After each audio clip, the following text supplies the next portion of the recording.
दोस्तों, वेलकम करता हूँ जज्बातों का जहां विद जावेद अख्तर में। और आज मैं आपके सामने शर्लक होम्स की बहुत शानदार कहानी लेकर आया हूँ, जिसका मुझे भी बड़ी बेसब्री से इंतजार था। तो आइए बिना किसी देरी के साथ कहानी सुनते हैं। The hounds of the बास्करविल्स।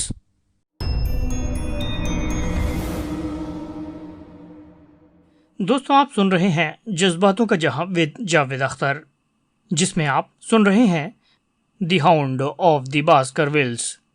तो आइए बात करते हैं इसके छठे अध्याय की, यानी चैप्टर 6, बास्करविल्स हॉल।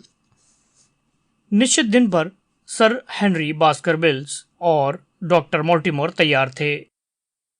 अरेंजमेंट के मुताबिक हम डिवोनशायर के लिए रवाना हुए।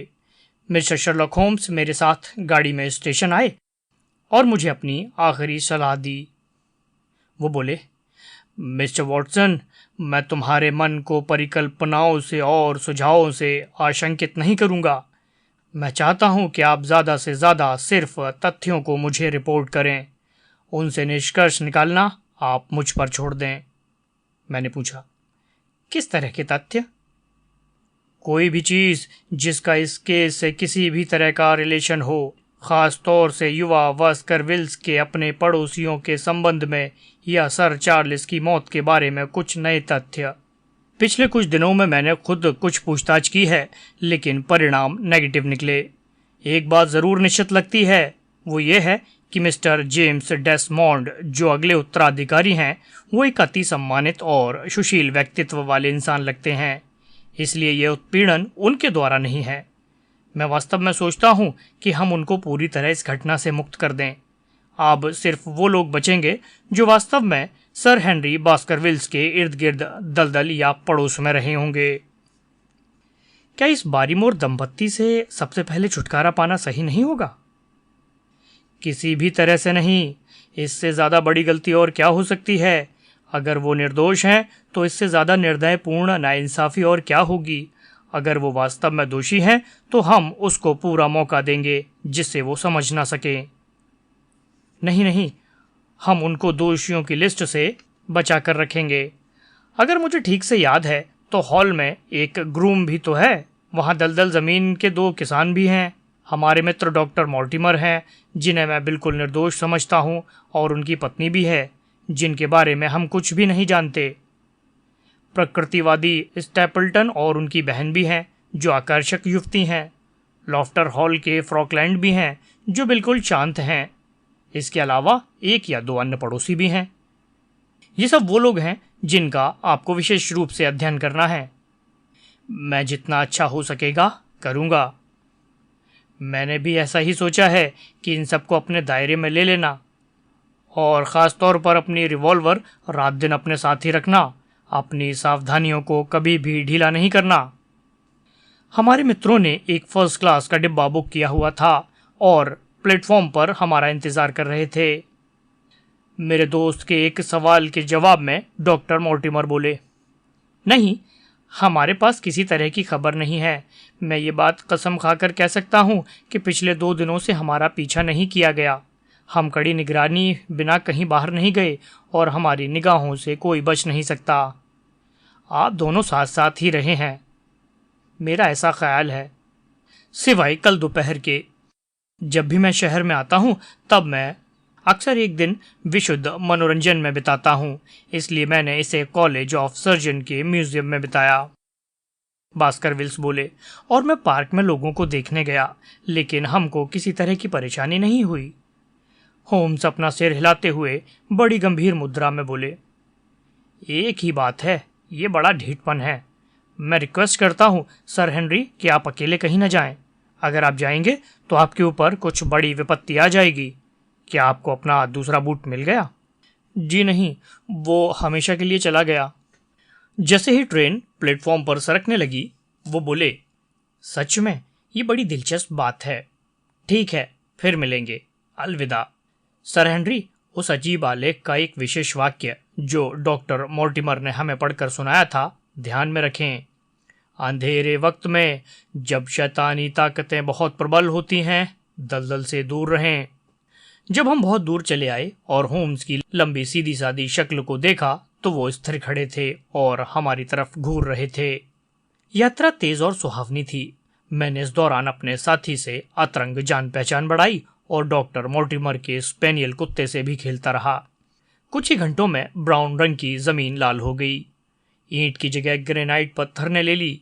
लाल गायें भली प्रकार से लगाए गए बाड़े के अंदर खेतों में चर रही थीं। यहाँ की हरी भरी घास और अच्छी वनस्पतियों के खेत नम जलवायु के संकेत थे। युवक बास्करविल उत्सुकता से खिड़की से झांकते रहे।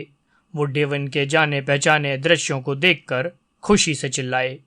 वो बोले, डॉक्टर वॉटसन, इसको छोड़ने के बाद मैं दुनिया के अनेक जगहों पर गया, पर इसके मुकाबले कुछ नहीं मिला। मैं बोला, मुझे डेवनशायर का कोई ऐसा आदमी नहीं मिला जो अपने देश की कसम ना खाता हो। डॉक्टर मोर्टिमर बोले, ये आदमी की नस्ल पर उतना ही डिपेंड करता है जितना कि देश पर। अगर हम अपने दोस्त पर नज़र डालें तो साफ होगा कि हमारे दोस्त गोल सिर कैल्ट के हैं। इसके अंदर कैल्टिक उत्साह भरा है और लगाव की शक्ति भी। बेचारे सर चार्ल्स का सिर एक बहुत ही दुर्लभ किस्म का था, जो गुण में आधा गैलिक और आधा इवेर्नियान था। लेकिन जब आपने बास्करविल हॉल को देखा, जो कि आखिरी बार था, तब आप बहुत कम उम्र के थे कि नहीं? मेरे पिता की मौत के वक्त मैं किशोर अवस्था में था और हॉल को कभी भी नहीं देखा था, क्योंकि वो साउथ कोस्ट में एक कॉटेज में रहते थे। मैं वहाँ से सीधा एक दोस्त के पास अमेरिका चला गया। मैं आपको बतलाता हूँ कि ये मेरे लिए उतना ही नया है जितना कि वॉटसन के लिए। मैं दलदल देखने के लिए बेहद इंटरेस्टेड हूँ। क्या वाकई में? डॉक्टर मोर्टिमर डिब्बे की खिड़की से बाहर की ओर देखते हुए बोले, लो, तुम्हारी इच्छा पूरी हो गई। वो देखो, वो रहा तुम्हारा दलदल का पहला सीन।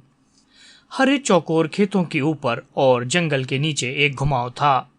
वहां दूर पर एक सूनी भूरे रंग की पहाड़ी थी, जिसकी चोटी ऊंची दांतेदार थी। वो दूर तक हल्की धूमिल थी। पहाड़ी सपने में बहुत सुंदर दृश्य के समान थी। बास्करविल्स की निगाहें काफी देर तक इस पर टिकी हुई थीं। मैं उनके उत्सुक चेहरे से पढ़ सकता था कि उनके लिए ये कितना अधिक मायने रखता था। ये इस अजीब जगह पर पहला दर्शन था जहां उसके किसी खून के रिश्ते का बहुत समय तक बोलबाला था और उन्होंने उस पर अपनी एक गहरी छाप छोड़ी थी। वहां वो अपने ट्वीड सूट और अमेरिकन लहजे को लिए हुए डिब्बे के कोने में बैठा था। उसके सावले चेहरे से मालूम होता था कि वो उस व्यक्ति का जो एक खानदानी, उग्र और रौबदार व्यक्ति था, उसका ही असलियत में वारिस था। उसकी घनी भौं से घमंड, वीरता और ताकत झलकते थे। नथुने संवेदनशील और आंखें बादामी थीं। अगर वर्जित दलदल पर एक मुश्किल और जोखिम भरी खोज शुरू करनी थी तो कम से कम एक ऐसा साथी था जिसके लिए कोई जोखिम उठाया जा सकता था, और ये निश्चित था कि वो उसका बहादुरी से सामना करेगा। ट्रेन रास्ते के एक स्टेशन पर खड़ी हो गई और हम सभी नीचे उतर लिए। बाहर सफेद बाड़े के पीछे 2 नाटे घोड़ों वाली एक छोटी गाड़ी हमारा इंतजार कर रही थी। साफ था कि हमारा आना एक बड़ी घटना थी, क्योंकि स्टेशन मास्टर और कुली हमारा सामान उठाने के लिए हमारे पास जमा थे। ये गांव की एक सहज और सादी जगह थी। गेट पर काली ड्रेस पहने 2 सिपाही जैसे आदमी खड़े थे। वो अपनी छोटी राइफलों को संभाल कर खड़े हुए थे। उन्होंने जब हम गेट से निकल रहे थे तो बड़ी उत्सुकता से देखा। कोचवान, सख्त चेहरे वाला नाटा आदमी था। उसने सर हेनरी को सलाम किया और कुछ ही मिनटों में हम सफेद चौड़ी सड़क पर उड़ रहे थे। हरे खेत हमारे दोनों तरफ की ओर चमक रहे थे और मोटी झाड़ियों में से नुकीले घर झांक रहे थे। फिर शांत और प्रकाशित ग्रामीण इलाकों से संध्या के आकाश के ऊपर हमेशा अंधेरा दिखने वाला दलदल का लंबा शांत घुमाव दिखाई दिया। बीच बीच में कहीं दांतेदार भयानक पहाड़ियां थीं। छोटी गाड़ी एक छोटी साइड रोड पर मुड़ गई। हम ऊपर की ओर सदियों से पड़ी लीकों पर चढ़ने लगे। दोनों तरफ ऊंचे किनारे थे जिन पर भारी काई टपक रही थी और मांस के रंग के 2 फर्न के पौधे थे। डूबते हुए सूरज की रोशनी में कांसे के रंग के बेकन पेड़ और विभिन्न कांटेदार झाड़ियां चमक रहे थे। अब हम ऊपर चढ़ते हुए एक संकरे ग्रेनाइट पत्थर के पुल से गुजरे। भूरी चट्टान के बीच शोर मचाता हुआ फैनिल झरना तेजी से नीचे बह रहा था।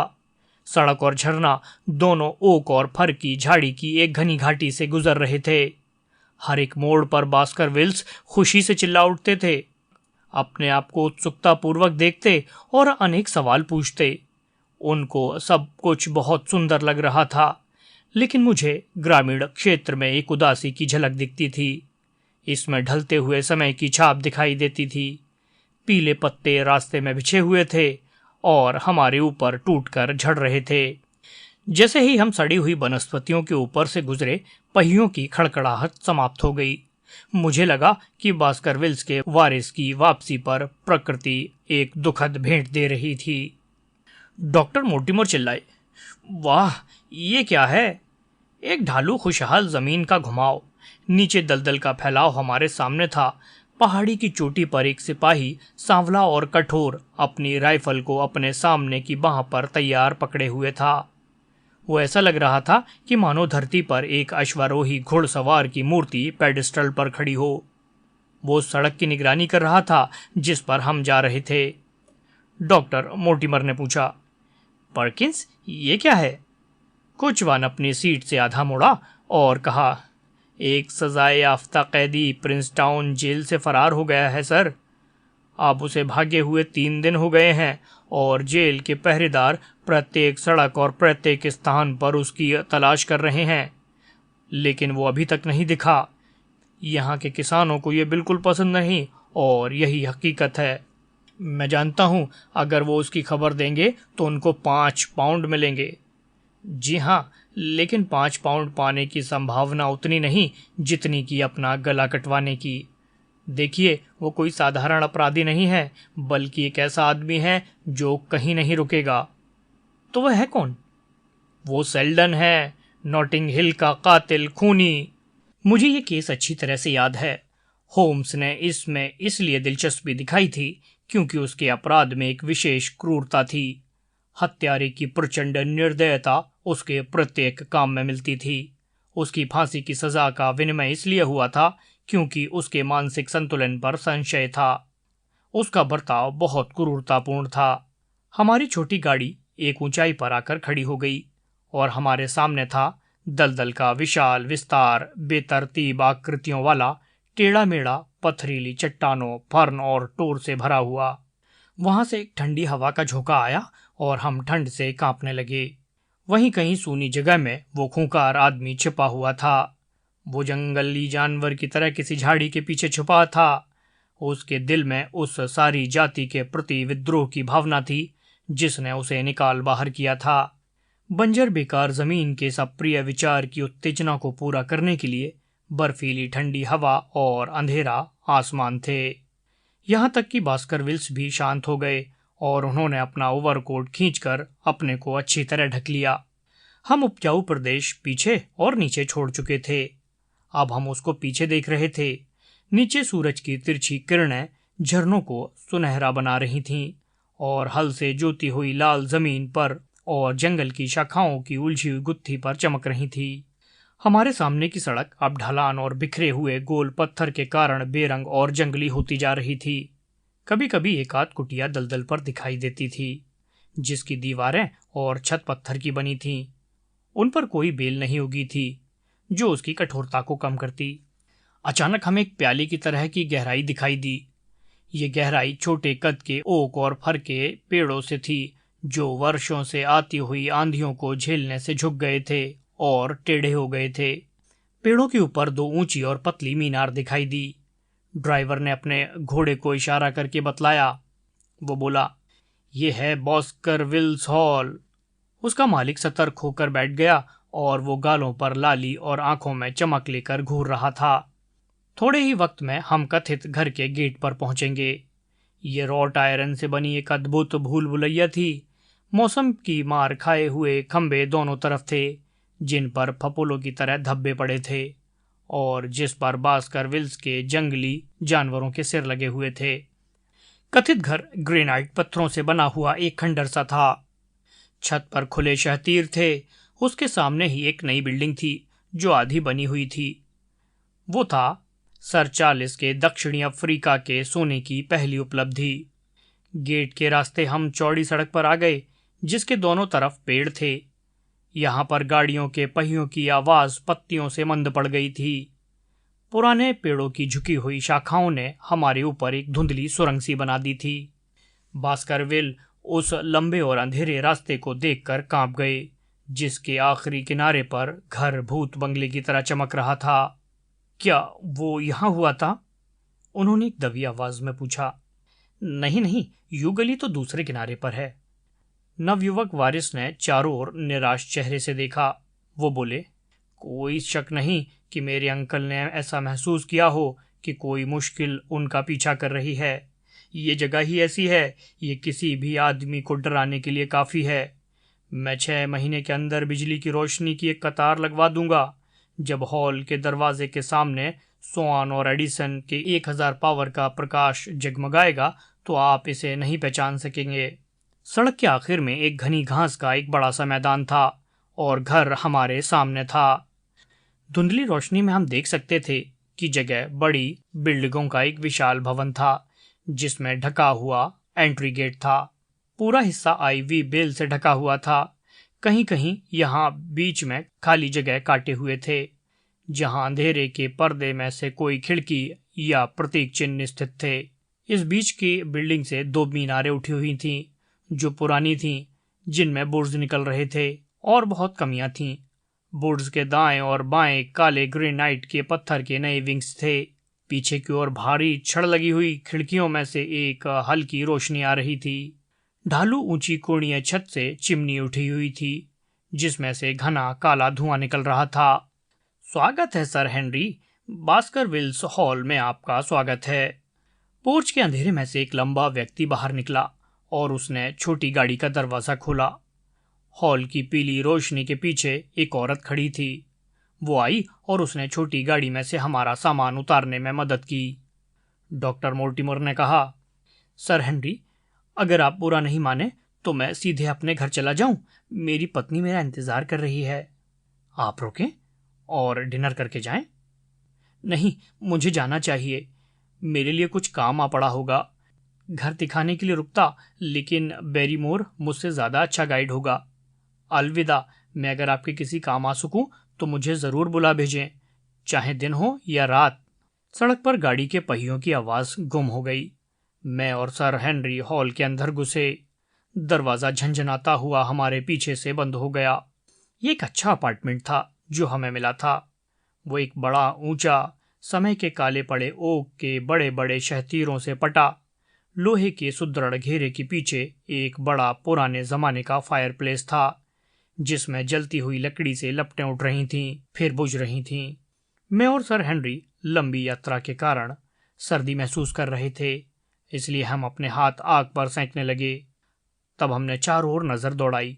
पुराने दाग पड़े हुए शीशे की खिड़कियों के पैनल की ऊंची खिड़की, हिरन के सिर और कुल के प्रतीक चिन्ह, बीच में लटक रही लैंप की धीमी रोशनी में शांत और खिन्न दिखाई दिए। सर हेनरी बोले, ये बिल्कुल वैसा ही है जैसा मैंने कल्पना की थी। क्या ये एक पुराने पारिवारिक घर की हूबहू तस्वीर नहीं है? जरा सोचें कि ये वही हॉल है जहां पिछले 500 सालों से हमारे पुरखे रहते आए हैं। सोचने पर तो ये मुझे बहुत ही सुहावना और रोमांचक लगता है। जब उन्होंने चारों तरफ देखा तो मैंने देखा कि उनका श्यामल चेहरा एक लड़कपन के उत्साह से खिल उठा था। जहां वो खड़े थे उसके ऊपर ही रोशनी पड़ रही थी, लेकिन लंबी छाया दीवारों पर पड़ रही थी और उनके ऊपर काली कनात की तरह लटक रही थी। बारीमोर हमारा सामान लेकर कमरे में आ चुका था। अब वो हमारे सामने एक अच्छे ट्रेंड सर्वेंट की तरह शांत होकर खड़ा हो गया था। वो एक विशिष्ट व्यक्तित्व वाला आदमी था, जो लंबा, सुंदर चौकोर दाढ़ी वाला और पीले रंग की आकृति वाला था। सर, क्या आप चाहेंगे कि डिनर तुरंत दे दिया जाए? क्या ये तैयार है? बस कुछ मिनटों में सर। आपके कमरों में गर्म पानी भी है। सर हेनरी, मैं और मेरी पत्नी आपके साथ खुशी से रहना चाहेंगे, लेकिन आप तो जानते ही हैं कि बदले हुए हालात में इस घर को काफ़ी स्टाफ चाहिए। नए हालात क्या हैं? सर, मेरे कहने का मतलब सिर्फ इतना है कि सर चार्ल्स तो एक रिटायर्ड आदमी की ज़िंदगी गुजार रहे थे और हम लोग उनकी ज़रूरी देखभाल कर पा रहे थे। ये नेचुरल है कि आपको ज़्यादा लोग का साथ चाहिए, इसलिए अपने घर में बदलाव चाहेंगे। क्या तुम्हारा मतलब है कि तुम और तुम्हारी पत्नी नौकरी छोड़ना चाहते हैं? सर, तभी जब आपको पूरी सुविधा हो। लेकिन तुम्हारी फैमिली हमारे साथ कई पीढ़ियों से है, क्या ऐसा नहीं है? मैं यहाँ अपनी नई जिंदगी की शुरुआत पुराने पारिवारिक रिलेशन को समाप्त करके नहीं करना चाहता। मैं बटलर के सफेद चेहरे पर कोई हाव भाव कठिनाई से ही देख पा रहा था। सर, मुझे भी ऐसा ही महसूस होता है और मेरी पत्नी को भी। सर, लेकिन अगर सच कहें तो सर, चार्ल्स से हमें बहुत लगाव था। इनकी मौत से हमें भारी धक्का लगा है। अब आसपास की चीजें हमें बहुत दुखी करती हैं। हमें लगता है कि अब हम कभी बास्करविल हॉल के प्रति सहज नहीं हो पाएंगे। लेकिन तुम्हारी क्या करने की मंशा है? सर, हमें पूरा विश्वास है कि हम अपने को किसी काम में लगाने में जरूर कामयाब हो जाएंगे। सर, चार्ल्स की उदारता ने हमें ऐसा करने का मौका दिया है। और अब सर, मैं आपको आपके कमरों में ले जाना चाहूंगा। पुराने हॉल में ऊपर एक शीर्ष से जुड़े हुए खंभों पर एक वर्गाकार लाइन बनी हुई थी। बीच की जगह से 2 लंबे दालान थे जो भवन की पूरी लंबाई तक बने हुए थे। सब बेडरूम उसी में खुलते थे। मेरा बेडरूम उसी कक्ष में था जिसमें बास्करविल का था और लगभग उनके बगल में ही था। ये कमरे भवन के बीच के भाग से ज्यादा आधुनिक थे।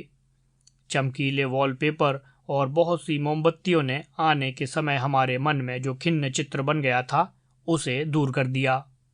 लेकिन हॉल में जो डाइनिंग रूम खुलता था वो अंधेरे और निराशा का स्थान था। ये एक लंबा कमरा था जहां पर सीढ़ी बैठने के चबूतरे को अलग करती थी, जहां पर परिवार बैठता था। निचला भाग उनके नौकरों के लिए था। एक किनारे पर एक लाइन दिखाई देती थी जो गाने बजाने वालों के लिए थी। काली शहतीरें हमारे सिर के ऊपर से निकलती थी जिन पर धुएं से काली पड़ी हुई छत टिकी थी। ये जलती हुई मशालों की कतारों से रोशन था। पुराने जमाने के भोजन कक्ष का रंग और आनंद अब कुछ मंद हो गया था। लेकिन जब 2 भद्र पुरुष काला कोट पहनकर लैंप शेड की एक छोटे रोशनी के घेरे में बैठे थे तो इनकी आवाज मंद और भावनाएं शांत हो जाती थीं। पुरखों की एक धुंधली लाइन प्रत्येक लिबास में, एलिजाबेथ के समय के नाइट से लेकर राज प्रतिनिधियों की ड्रेस में से लेकर हमको घूर रही थी और हमें अपनी खामोश उपस्थिति से कातर कर रही थीं। हम लोग बहुत कम बात कर रहे थे। जब हमारा खाना खत्म हुआ तो मैं अपने लिए खुश था। हम लोग आधुनिक बिलियर्ड रूम में जा पहुंचे और सिगरेट के कश लगाए। सर हेनरी बोले, क्या कहूँ, ये कोई मौज मस्ती करने की जगह नहीं है। मैं सोचता हूँ कि कोई उसे सहन कर सकता है, लेकिन इस वक्त मैं इसके अनुकूल नहीं पड़ता। कोई हैरानी की बात नहीं कि मेरे अंकल इस तरह के माहौल में रहते हुए कुछ चिड़चिड़े हो गए होंगे। लेकिन अगर आपको ठीक लगता हो तो हम लोग आज रात जल्दी आराम कर लें, जिससे हम कल सुबह कुछ ताजगी और स्फूर्ति महसूस करें। हो सकता है कि हमें यह माहौल भी कुछ आनंददायक लगे। सोने से पहले मैंने अपनी खिड़की का पर्दा एक तरफ सरकाया। यह हॉल के दरवाजे के सामने फैले घास के मैदान में खुलता था। इसके आगे पेड़ों की झाड़ियों के झुंड तीव्र आती हुई हवा से ध्वनि करते हुए झूमते से लगे। दौड़ते हुए बादलों के आकाश से चांद दिखलाई दिया। उसकी धीमी रोशनी में पेड़ों के परे मुझे चट्टान का एक किनारा और शांत दलदल का एक घुमाव दिखा। मैंने पर्दा बंद किया। मुझे महसूस हुआ कि मेरा बाद का अनुभव पहले अनुभव की तरह ही था, लेकिन यह अनुभव बाद जैसा भी नहीं था। मैं बहुत थका हुआ और नींद का अनुभव नहीं कर रहा था। मैं करवटें बदल रहा था और नींद की चाहत कर रहा था जो नहीं आ रही थी। कहीं दूर पर एक घड़ी हर चौथाई घंटे बाद बजती। इसके अलावा तो पुरानी घर में एक मौत जैसी शांति थी। तब अचानक रात के बीच में मेरे कानों में एक आवाज आई, साफ, गुंजायमान और भयरहित। ये एक औरत के सिसकने की आवाज थी, दबी हुई, अवरुद्ध, लंबी लंबी सांसें जो अनियंत्रित दुख के कारण ली जा रही थी। मैं चारपाई पर उठकर बैठ गया और ध्यान से सुनने लगा। आवाज ज्यादा दूर नहीं थी, पर अवश्य ही घर में थी। आधे घंटे तक मैं अपनी सब नसों को सतर्क करके बैठा रहा, लेकिन सिवाय घड़ी की घंटी की आवाज और दीवार पर आईवी के पत्तों की सरसराहट के अलावा और कोई आवाज नहीं आई। तो आप सुन रहे हैं जज्बाती कहानी द हाउंड ऑफ द बास्करविल्स। आइए कहानी आगे सुनते हैं। चैप्टर 7 मैरीपेट हाउस के स्टेपलेटिन्स। बास्करविल्स के सबसे पहले अनुभव ने हम दोनों के मन में जो अप्रिय और उदासी के बाव छोड़े थे, उनको अगली सुबह की सुंदरता ने कुछ कम कर दिया। जब मैं और सर हेनरी सुबह के नाश्ते के लिए बैठे तो ऊंची खिड़की के पल्लों से आते हुए सूरज की रोशनी में कुल के प्रतीकों के रंग के धब्बे चमकने लगे। गहरे पैनल सुनहली धूप पड़ने से चमक रहे थे। हम भरोसा नहीं कर पा रहे थे कि क्या ये वही कमरा था जिसने हमारे मन में पिछली शाम को इतनी निराशा भर दी थी। हेनरी बोले, मेरा ख्याल है कि हमें अपने को दोषी ठहराना चाहिए, न कि घर को। यात्रा से हम बहुत थक गए थे और गाड़ी द्वारा यात्रा करने से ठंडे पड़ गए थे, इसलिए हमने इस जगह के बारे में उदास और उबाऊ राय बनाई। अब हम तरोताज़ा हैं और ठीक हैं, इसलिए अब सब कुछ उल्लासपूर्ण है, मैंने जवाब दिया। लेकिन ये सिर्फ हमारी कल्पना का ही प्रश्न नहीं था। मिसाल के तौर पर, क्या आपको किसी की आवाज़, किसी औरत के सिसकने की आवाज़ रात को सुनाई दी? ये तो अजीब है। हाँ, मुझे जब मैं आधा सो गया तब इस तरह कुछ सुनाई तो दिया था। मैंने काफ़ी वक्त इंतज़ार किया, लेकिन बाद में वो सब नहीं सुनाई दिया। इसलिए मैंने निष्कर्ष निकाला, हो सकता है कि मैंने कोई सपना देखा हो। मैंने साफ तौर पर सुना है। मैं भरोसे के साथ कह सकता हूँ कि ये एक औरत के सिसकने की ही आवाज़ थी। हमें इसके बारे में तुरंत पूछताछ करनी चाहिए। उन्होंने घंटी बजाई और बारीमोर से पूछा कि क्या वो हमारे अनुभव को स्पष्ट कर सकता है। मुझे एहसास हुआ जब उसने अपने मालिक के प्रश्न को सुना, तब बटलर का चेहरा पीला और ज़्यादा पीला हो गया था। सर हेनरी, घर में सिर्फ 2 ही औरतें हैं, वो बोला। एक तो बावर्ची की मददगार जो दूसरे खंड में सोती है, दूसरी मेरी पत्नी है, और मैं ये कह सकता हूँ कि आवाज़ उससे नहीं आई। लेकिन उसने ऐसा कहते हुए झूठ बोला। ऐसा हुआ कि ब्रेकफास्ट के बाद मैं मिसेज बारीमोर को लंबे दालान में मिला। उसके चेहरे पर सूरज की रोशनी पड़ रही थी। उसका चेहरा भावशून्य, भारी और मुंह कठोर दिखाई दे रहा था, लेकिन उसकी आंखें लाल थीं और एक अलग कहानी कह रही थीं। उसने सूजे हुए पलकों में से मुझे देखा। मैंने महसूस किया कि ये वही औरत है जो रात को रो रही थी, और उसने यदि ऐसा किया तो उसके आदमी को पता होना चाहिए था।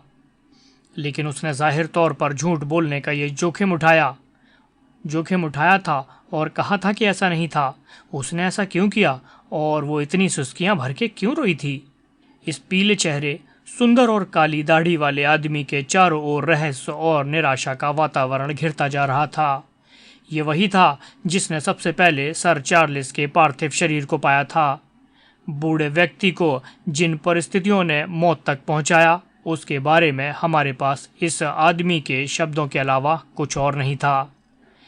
क्या वास्तव में ऐसा हो सकता है कि उस आदमी को जिसे हमने रीजेंट स्ट्रीट में टैक्सी में देखा था, वो बारीमोर ही था?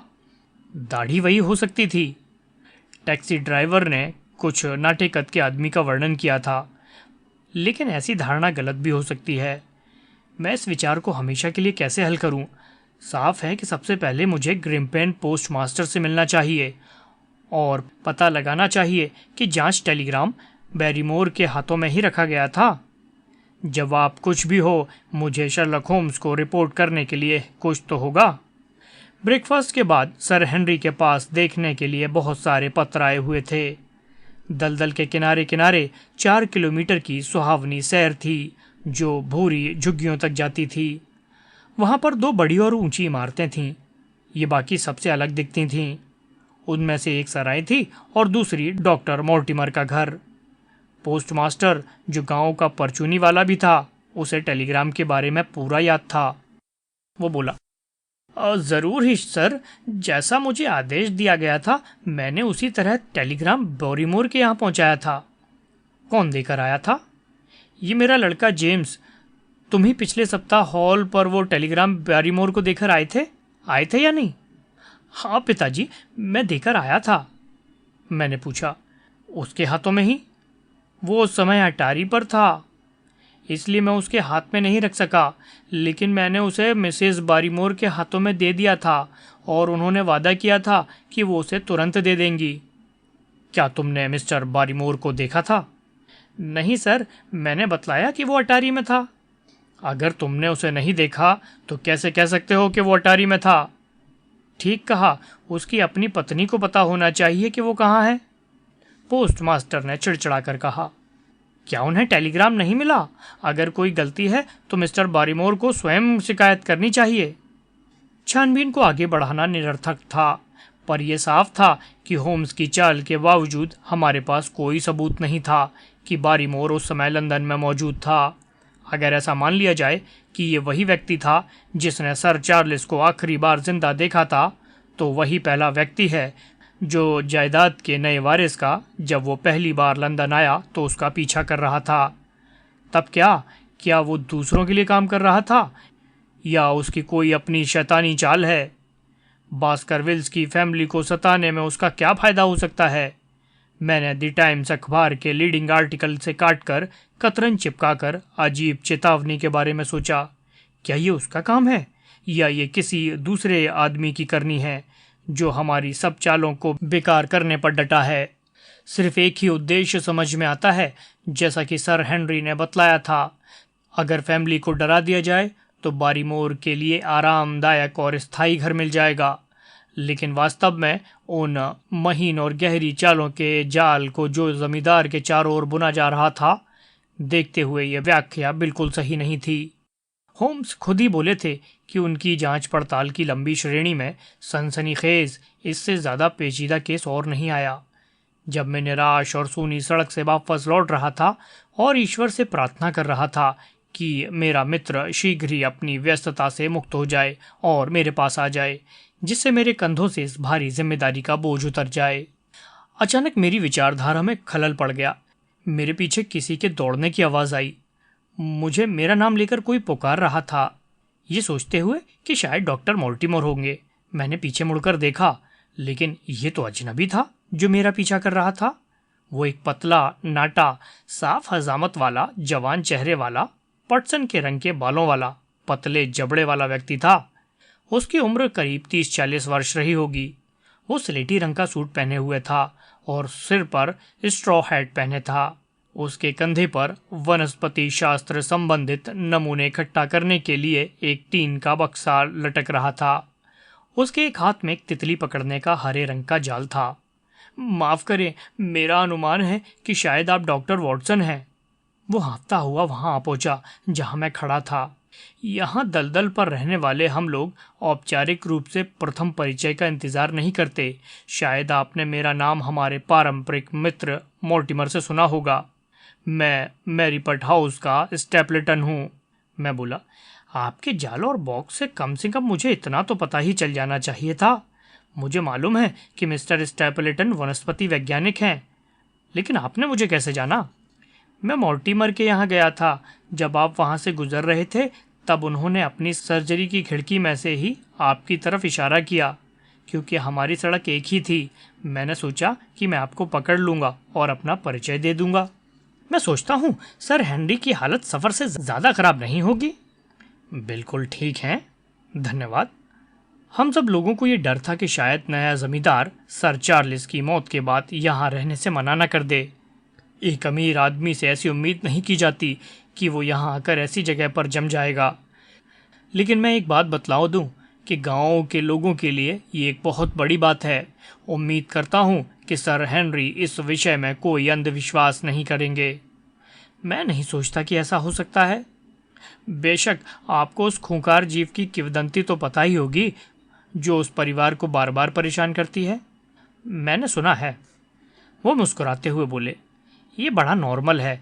यहाँ के किसान और गांव वाले बड़े सहज विश्वासी हैं। उनमें से बहुत से लोग उस बात की कसम खाने को तैयार हैं कि उन्होंने उस खूंखार जीव को दलदल पर देखा है।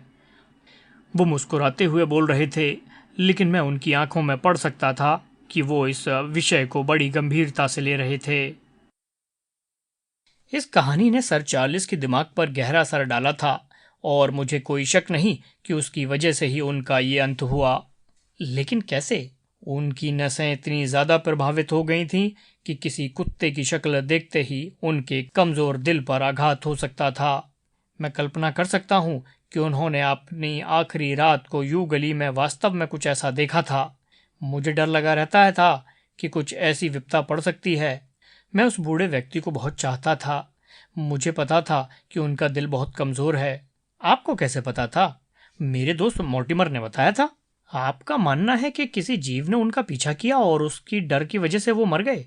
क्या आपके पास कोई और अच्छा कारण है? मैं किसी नतीजे पर नहीं पहुंचा हूं। क्या मिस्टर शर्लॉक होम्स पहुंचे हैं?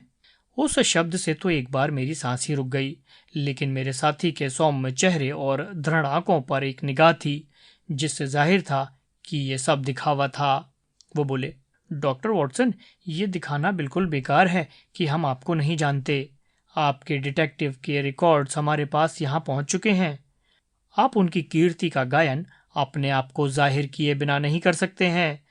जब मोर्टिमर ने मुझे आपका नाम बतलाया तो वो आपकी पहचान नहीं छुपा सके। अगर आप यहाँ हैं तो जाहिर है कि मिस्टर शर्लॉक होम्स भी इस विषय में दिलचस्पी रखते हैं। मेरे लिए उत्सुक होना स्वाभाविक है कि वो इस बारे में क्या धारणा बनाएंगे। माफ करें, मैं इस सवाल का जवाब नहीं दे सकता हूँ।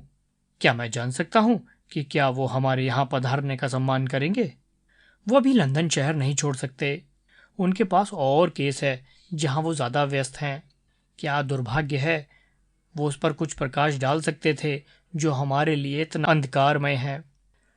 लेकिन जहाँ तक आपके अपने शोधों का विषय है, अगर मैं आपकी कोई भी सेवा कर सकूं तो मुझे भरोसा है कि आप मुझे आज्ञा देंगे। अगर मुझे ज़रा भी आभास होता है कि आपके संदेह किस तरह के हैं या आप केस को किस तरह से जांच पड़ताल करना चाहते हैं, तो मैं अभी भी शायद कुछ सलाह और सहायता दे सकूं। मैं आपको आश्वासन देता हूं कि मैं यहाँ सिर्फ अपने दोस्त सर हेनरी को देखने के लिए आया हूं और मुझे किसी तरह की मदद की ज़रूरत नहीं। बहुत अच्छा, स्टैपलन बोले। आप बिल्कुल सही हैं। आपको सजग और अलग ही होना चाहिए। मैं इस बेकार के प्रपोजल के लिए बहुत शर्मिंदा हूँ। मैं आपको भरोसा दिलाता हूँ कि मैं इस विषय पर फिर कभी उल्लेख नहीं करूँगा। अब हम उस जगह पहुँच गए थे जहाँ से एक पतला घास का रास्ता सड़क से निकलता था और दलदल के चारों ओर जा रहा था। उसके दाहिने हाथ पर एक सीधी खड़ी पहाड़ी थी जिस पर बड़े बड़े शिलाखंड बिखरे हुए थे। यहाँ पुराने समय में एक ग्रेनाइट पत्थर की खान की कटाई की गई होगी। पहाड़ी के सामने का हिस्सा जो हमारी तरफ था वो एक ऊंची खड़ी अंधेरी चट्टान की तरह था। उसकी दरारों में फर्न और झड़बेरी की झाड़ियां उग रही थीं। दूर एक ऊंची उड़ान से हवा में धुएं का एक अंबार उड़ रहा था। वो बोले, दलदल के चारों ओर बने एक रास्ते पर थोड़ा सा चलने के बाद हम मैरीपिट हाउस पर पहुंच जाते हैं। क्या आप मुझे 1 घंटा दे सकेंगे जिससे मैं आपका परिचय अपनी बहन से करा सकूं? पहले मेरे मन में यह ख्याल आया कि मुझे सर हेनरी के पास होना चाहिए, लेकिन बाद में ध्यान आया कि उनकी पढ़ने की टेबल पर तो बिल और ज़रूरी कागज़ों का ढेर लगा हुआ था। ये तो निश्चित था कि मैं उसमें उनकी कोई मदद नहीं कर पाऊंगा। और फिर होम्स ने भी तो ये कहा था कि मुझे दलदल के पास के उनके पड़ोसियों का अध्ययन करना चाहिए। मैंने स्टेपलेटन का निमंत्रण स्वीकार कर लिया और हम दोनों उस रास्ते पर चल दिए। वो लहरदार उतारों, लंबे हरे घुमावों, ग्रेनाइट पत्थरों की दांतेदार चोटियों से उफनते हुए खूबसूरत नज़ारों को देखते हुए बोले, दलदल, ये जगह बहुत सुंदर है। आप उसको देखकर कभी नहीं थकते। आप इसके अंदर छिपे हुए हैरानजनक रहस्य के बारे में सोच भी नहीं सकते। ये इतना बड़ा, उजाड़ और रहस्यमय है। तो आप इसे अच्छी तरह जानते हैं। मैं तो यहाँ 2 सालों से ही हूँ। यहाँ के रहने वाले मुझे नया ही कहेंगे। हम यहाँ सर चार्ल्स के बस जाने के बाद आए थे, लेकिन मेरी रुचियों ने मुझे इस प्रदेश के सभी भागों की खोज करने को मजबूर कर दिया। मैं समझता हूँ कि मुझसे ज़्यादा अच्छी तरह उसको जानने वाले कम ही होंगे।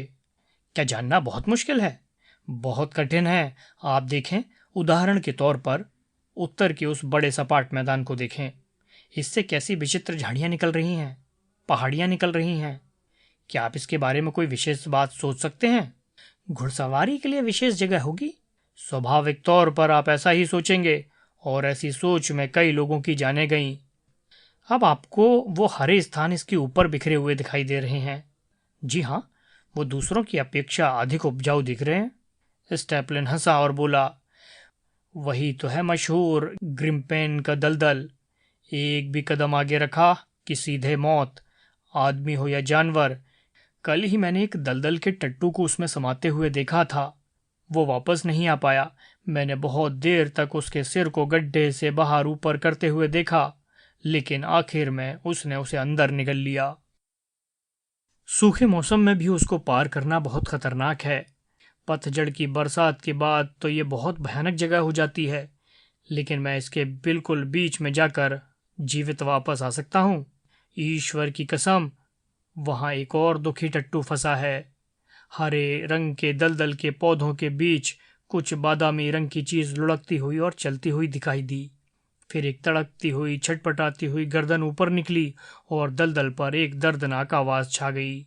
डर से मैं ठंडा पड़ गया था, लेकिन मेरे साथी की नसें मुझसे ज्यादा मजबूत थीं। वो बोला। वो चला गया, दलदल उसे निगल गया। 2 दिन में और भी बहुत जाएंगे। वो सूखे मौसम की तलाश में वहां जाते हैं, और जब तक दलदल में समा नहीं जाते तब तक उनको कुछ अंतर समझ नहीं पड़ता। ये जगह बहुत खराब है, ग्रिम्पिन मायर। और आप कहते हैं कि आप उसमें घुस सकते हैं? जी हाँ, 1-2 रास्ते हैं जिन पर कोई सतर्क आदमी ही जा सकता है। मैंने उनका पता लगा लिया है। लेकिन आपको ऐसी भयानक जगह पर जाने की जरूरत क्यों पड़ गई? अच्छा, क्या आपको दूर की पहाड़ियां दिखाई दे रही हैं? वो दलदल के घिरे हुए टापू हैं। कई सालों के दौरान दलदल ने उनको घेर लिया है। अगर आप में वहां पहुंचने की हिम्मत है तो वहां दुर्लभ वनस्पतियां और तितलियां मिल सकती हैं। मैं भी कभी अपना भाग्य आजमाऊंगा। उसने मेरी ओर आश्चर्य से देखा। वो बोले, भगवान के लिए ऐसा ख्याल दिल में भी मत लाना। तुम्हारा खून मेरे सिर पर पड़ेगा। मैं तुमको भरोसा दिलाता हूं कि तुम्हारे जिंदा बचकर आने की रत्ती भर भी संभावना नहीं। बहुत जटिल सीमा चिन्हों को याद करके ही मैं ऐसा कर पाता हूं। अरे, वो क्या है? मैं चिल्लाया। दलदल पर एक लंबी धीमी कराहने की आवाज आई। उसने पूरे वातावरण को भर दिया, परंतु यह नहीं पता चल सका कि वो किस ओर से आई। एक हल्की बड़बड़ाहट से उठकर ये गंभीर गर्जना में फैल गई, फिर धड़कती हुई बड़बड़ाहट से एक गहरी उदासी में फैल गई। स्टेपलेटन ने फिर एक बार मेरी ओर उत्सुक रवैये से देखा। ये दलदल भी विचित्र जगह है, लेकिन ये है क्या? यहाँ के किसान कहते हैं कि ये बास्करविल्स के खूंखार जीव की अपना शिकार पाने की पुकार है। मैंने पहले भी ये 2 बार सुनी थी, लेकिन इतनी तेज कभी नहीं। दिल में डर की एक सहरन के साथ मैंने अपने चारों ओर देखा। सब तरफ सपाट मैदान था, जो चित्तीदार हरे रास्तों से भरा पड़ा था। सपाट मैदान के उत्तर दिशा में एक हरकत हुई, पर वहां कुछ काले कौवों के सिवा कुछ नहीं दिखा। ये हमारे पीछे की एक पहाड़ी से कांव कांव कर रहे थे। आप एक पढ़े लिखे आदमी हैं, आप ऐसी बकवास में कैसे भरोसा कर सकते हैं? मैंने कहा। ऐसी विचित्र आवाज का कारण क्या हो सकता है? नहीं नहीं, वो एक जीवित आवाज थी। सही कहा, शायद ऐसी थी। क्या आपने कभी एक घायल पक्षी की आवाज सुनी है? नहीं तो, कभी नहीं। ये एक अत्यंत ही दुर्लभ पक्षी है। इंग्लैंड से प्रायः विलुप्त तो हो चुके हैं, परंतु दलदल पर सब कुछ संभव हो सकता है। जी हाँ, हमको कोई आश्चर्य नहीं होना चाहिए कि हमने अभी जो कुछ सुना वो आखिरी बगुला या सारस जैसा दलदली पक्षी क्रंदन था। ये मेरी जिंदगी की सबसे अजीब और अनोखी आवाज है जो मैंने कभी नहीं सुनी। जी हाँ, असलियत में ये जगह बहुत ही विचित्र जगह है। सामने की पहाड़ी पर देखें, आप उनके बारे में क्या सोचते हैं? पहाड़ों की पूरी गहरी ढलान भूरे रंग के गोलाकार छल्लों से घिरी हुई थी। वो क्या है? भेड़ों के बाड़े? नहीं, वो हमारे योग्य पुरखों के घर हैं। बहुत से पुरखे दलदल के किनारे रह रहे थे। उनके बाद में कोई वहां विशेष रूप से नहीं रहा, इसलिए उनकी छोटी मोटी व्यवस्था ज्यों की त्यों रखी हुई है। ये उनकी झोपड़ियां हैं जिनकी छतें गायब हैं। अगर आप अंदर जाने के उत्सुक हों तो उनके आग तापने के चूल्हे और सोफे भी देख सकते हैं। लेकिन ये एक पूरा शहर है। ये कब बसा था? तारीख का पता नहीं। नव पाषाण युग के लोग थे। वो क्या करते थे? वो लोग उन ढलानों पर अपने जानवरों को चराते थे। जब पाषाण युग की कुल्हाड़ी का कांसे की तलवार ने अधिक्रमण कर लिया तो उन्होंने टीन का खनन सीख लिया। सामने की पहाड़ी में लंबी खाई देखिए, ये उसी के निशान है। डॉक्टर वॉटसन, आपको दलदल की कुछ विशेषताएं मिलेंगी। ओह, मुझे एक पल के लिए माफ करें, ये जरूर साइक्लोपाइड्स होगी। एक छोटी तितली या पतंगा हमारे रास्ते में फड़फड़ाया और तुरंत स्टापलन बड़ी तेज गति और ऊर्जा के साथ उसे पकड़ने दौड़े। मुझे हतोत्साह करने के लिए वो पतंगा सीधा दलदल की ओर उड़ गया, पर मेरे दोस्त एक पल के लिए भी नहीं रुके। वो बराबर उसका पीछा करते रहे। उनका हरा जाल हवा में लहराता रहा। उनके स्लेटी रंग के कपड़े, झटका देकर चलना, टेढ़ी मेढ़ी चालें और अनियमित ढंग से क्या वो स्वयं एक बड़े पतंगे के समान नहीं दिख रहे थे? मैं खड़ा था और उनके इस पीछा करने की असाधारण क्रिया को मिश्रित डर और खुशी से देख रहा था, कहीं उनका पैर दलदल में फिसल न जाए। तभी मुझे किसी के आने की आहट सुनाई दी। पीछे मुड़कर देखा तो एक युवती रास्ते पर खड़ी थी। वो मैरीपेट घर की दिशा से आई थी, जहां धुआं का गुबार उड़ता दिखाई दे रहा था। लेकिन जब तक वह बहुत पास न आ गई, दलदल के ढलान ने उसको छुपा रखा था। मुझे भरोसा नहीं हो रहा था कि वो वही मिसेस स्टैपलेटन है जिनके बारे में मुझे बतलाया गया था। दलदल पर किसी भी तरह की स्त्रियां बहुत कम थीं। किसी ने मुझे बतलाया था कि वो तो एक सुंदरी है। जो औरत मेरे पास आ रही थी, ये जरूर वही थी। ये बहुत विशिष्ट थी। भाई और बहन में इससे ज्यादा स्पष्ट अंतर असंभव था। स्टैपलेटन साधारण रंग, हल्के बाल और भूरी आंखों वाला था। ये गहरे भूरे बालों वाली सफेद जाति की महिला जो मैंने इंग्लैंड में देखी थी, उनसे भी ज्यादा सांवली, पतली, आकर्षक और लंबी थी। उसका चेहरा गौरवान्वित और संतुष्ट था। उसका नाक नक्श इतना भावशून्य था कि उसके संवेदनशील मुंह और सुंदर काली आकर्षक आंखों ने उसे साधारण बना दिया था। दलदल जमीन के सूने रास्ते पर सही और शिष्ट कपड़ों में वो एक प्रेत छाया जैसी दिख रही थी। तो आगे की कहानी में क्या हुआ, ये जानने के लिए चैनल को सब्सक्राइब कीजिए और बेल आइकन को हिट कीजिए, ताकि आने वाले एपिसोड की नोटिफिकेशन सबसे पहले आपको मिले। तो मिलते हैं अगले एपिसोड में। तब तक के लिए अलविदा।